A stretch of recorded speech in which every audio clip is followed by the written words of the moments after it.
बनाता है, आयरन हमारी बॉडी में क्या करता है, खून बनाता है। अब जैसे मैंने आपको ऑलरेडी बताया कि महिलाओं में मेंस्ट्रुएशन साइकिल्स की वजह से आयरन की कमी होती है, प्रेगनेंसी की वजह से आयरन की कमी होती है, ढंग का खाना हम खाते नहीं है, बैलेंस डाइट नहीं है, हर खाने में हमारे ग्रीन लीफी वेजिटेबल्स नहीं है, आयरन का सोर्स नहीं है, इसलिए आयरन की कमी हो जाती है, राइट। या कई महिलाएं खाना खाने के बाद जिनको चाय पीने की आदत होती है, दूध वाली चाय, ठीक है, दूध वाली चाय, क्योंकि मैंने आपको मैं बता देती हूँ कि कैल्शियम और आयरन दोनों हैवी होते हैं। तो अगर आप अभी आपने आयरन खाया है और जस्ट उसके बाद अगर आप दूध वाली चाय या कॉफी पियेंगे तो वो आयरन आपकी बॉडी में एब्जॉर्ब नहीं होगा, ठीक है। तो ज्यादातर फीमेल्स को आयरन फॉलिक दिया जाता है खून की कमी को पूरा करने के लिए। अब ये आयरन फॉलिक हमारी बॉडी में क्या काम करता है, क्या क्या देता है, सबसे पहले ये हमें आयरन देता है, दूसरा ये हमें फॉलिक एसिड देता है, तीसरा ये हमें विटामिन सी देता है, जैसे मैंने ऑलरेडी आपको बताया। लेकिन आप अब ये मत सोचना कि आयरन फॉलिक में विटामिन सी है तो मुझे विटामिन सी स्प्रे अलग से देने की जरूरत नहीं है, या आंवला अलग से देने की जरूरत नहीं है, आपको अलग से देना है, राइट। नेक्स्ट इसमें डाला गया विटामिन बी 12 का स्प्रे, इसमें भी डाला है लेकिन अलग से भी आपको देना है एब्जॉर्बिट वाला। और आखिरी में इसके अंदर डाला गया है जिंक सल्फेट। तो क्या काम करेगा, आयरन हमारी बॉडी में यूमोग्लोबिन बनाने में हमारी मदद करेगा। नेक्स्ट फॉलिक एसिड क्या करता है, उस आयरन को अच्छा रखने में हमारी मदद करता है, उस आयरन को हेल्दी बनाने में हमारी मदद करता है। फॉलिक एसिड जो है फीमेल्स के लिए बहुत इंपॉर्टेंट सप्लीमेंट है, स्पेशली आप लोगों ने ऑब्जर्व किया होगा वो महिलाएं जो जो कंसीव कर लेती हैं उनको जो है फॉलिक एसिड जरूर दिया जाता है, क्योंकि अगर वहां पर फॉलिक एसिड की कमी हो गई तो बच्चे में प्रॉपर ब्रेन डेवलपमेंट नहीं होता।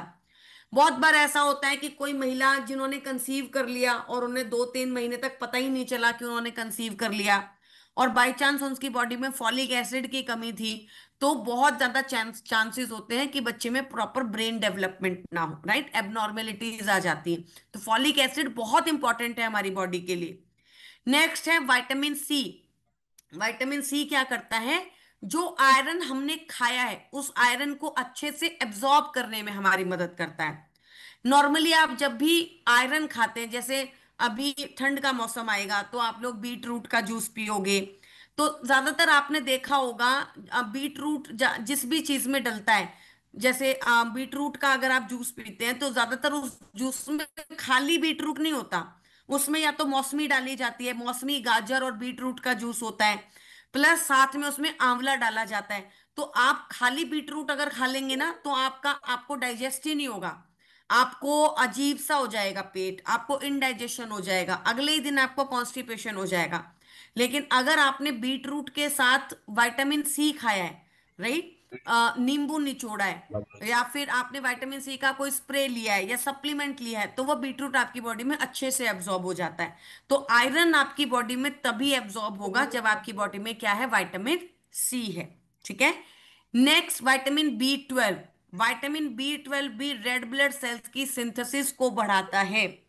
बहुत बार मैं रिपोर्ट्स में देखती हूँ, कई बार लोग अपनी रिपोर्ट्स लेके आते हैं, उसमें ह्यूमोग्लोबिन का जो जो पूरा टेस्ट होता है उसके अंदर क्या होता है कि फीमेल्स की बॉडी के अंदर आयरन भी पूरा होता है, सब कुछ ठीक होता है, लेकिन ह्यूमोग्लोबिन अच्छा नहीं बन रहा होता, रेड ब्लड सेल्स हेल्दी नहीं बन रहे होते। वो किस कारण से होते हैं, क्योंकि उनकी बॉडी के अंदर विटामिन बी 12 की डेफिशिएंसी होती है, राइट, विटामिन बी 12 पूरा नहीं होता। और लास्ट होता है जिंक। जिंक क्या करता है, फीमेल्स की बॉडी में ऑस्टियोपोरोसिस की कंडीशन को रोकता है। तो कितना लेना है, 1 से 2 कैप्सूल। इसको आप बहुत ज्यादा डोज मत लेना एकदम से, ऐसा ना हो कि हमें डाइजेस्ट ही नहीं हुआ, कॉन्स्टिपेशन हो गया। तो पहले आप 1 कैप्सूल लेके देख लो, और धीरे धीरे आप इसको 2 कैप्सूल या 3 कैप्सूल तक से नहीं लेना है। और एक चीज का हमेशा ध्यान रखना है कि कैल्शियम और आयरन के बीच में 3 घंटे का गैप होना चाहिए।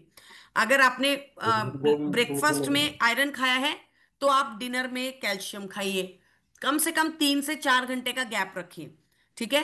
और अगर बाई चांस हो सकता है तभी भी आपको कोई फीमेल बोले कि मुझे तो सूट नहीं करा, मुझे तो इनडाइजेशन हो गया, तो आप ऑल्टरनेट डे पे दीजिए। अगर उनको कैल्शियम और आयरन, या तो दीजिए मत इकट्ठा साथ में, और अगर आपकी मजबूरी है कि उसको कैल्शियम भी देना पड़ रहा है और आयरन भी देना पड़ रहा है, तो ऑल्टरनेट डे दे दीजिए। एक दिन कैल्शियम, एक दिन आयरन, एक दिन कैल्शियम, एक दिन आयरन, एक दिन कैल्शियम, एक दिन आयरन। एक साथ में दोनों सप्लीमेंट कैल्शियम और आयरन मत दीजिए, राइट? अदरवाइज वो आपको प्रॉब्लम करेंगे। तो यहां पर आज हमने एक कैटेगरी को कंप्लीट किया।